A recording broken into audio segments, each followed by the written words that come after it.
Well, foreign adversaries are weaponizing information. That according to the director of the NSA. So, number one, what does that mean? And number two, what about the fact the United States has made it legal for our own government to propagandize our own population? Let's give it a reality check you won't see anywhere else.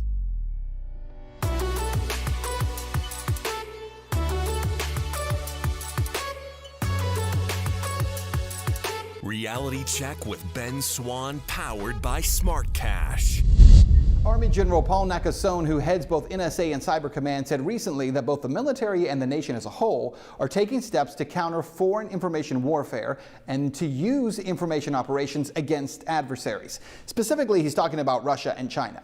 The point that both of those nations have taken steps to control information on the internet in order to prevent their populations from being influenced by the U.S. He was talking about the Arab Spring uprisings that began in 2011. Nakasone says they were fueled by social media and the internet, and they led to the unseating of several governments throughout the Middle East and North Africa. Quote, "We looked at this as an indicator of how powerful a free and open internet can be in the world. And we looked at this from that lens. But I would also say that our adversaries looked at it from a completely different lens, as an existential threat to their existence." That's what Nakasone said, but what he didn't tell you, and what you may not know, is that the U.S. government has countered the influence, they say, of foreign propaganda by passing a law that allows our government to propagandize its own people.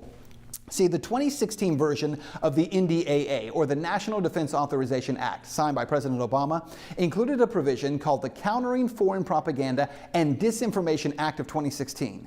It was sponsored by Ohio Senator Rob Portman, and it was actually designed, he says, to combat foreign propaganda from Russia, China, and Iran.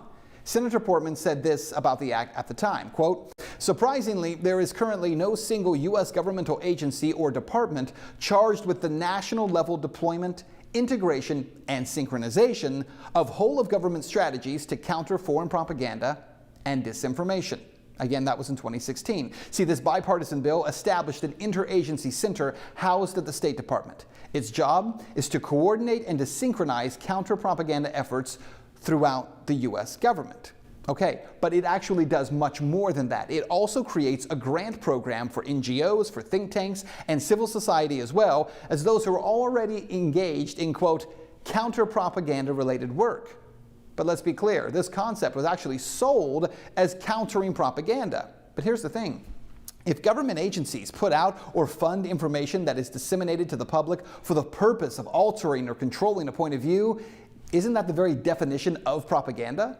Because in fact, the definition of propaganda is this, quote, "information, ideas, or rumors deliberately spread widely to help or harm a person, group, movement, institution, nation, etc." So this law funds U.S. propaganda against its own citizens. Now, before you object and say, wait, that can't be true because it's illegal for the U.S. to propagandize its own citizens, well, you were right. It was. Until 5 years ago. In 2013, that version of the National Defense Authorization Act removed a ban on U.S. government creating and then showing propaganda to U.S. citizens. That ban had been in place since 1948, and the 2013 amendment struck down a ban on domestic dissemination of material produced by the State Department and the Independent Broadcasting Board of Governors. See, it neutralized the Smith-Mundt Act of 1948 and the Foreign Relations Authorization Act of 1987, which have been passed to protect U.S. audiences from our own government's misinformation campaigns. So what you need to know is that in 2013, when that act passed, most media said, don't worry, because even though it's now legal for the U.S. government to create propaganda, there's no funding mechanism. But in 2016, the funding mechanism was added. And now in 2018, the head of the NSA says we are in a weaponized information war with Russia and China. There was a reason why, for over 60 years, it was illegal for the U.S. government to propagandize the public. Because forget about Russia and forget about China. That law was in place to protect the public from our own government.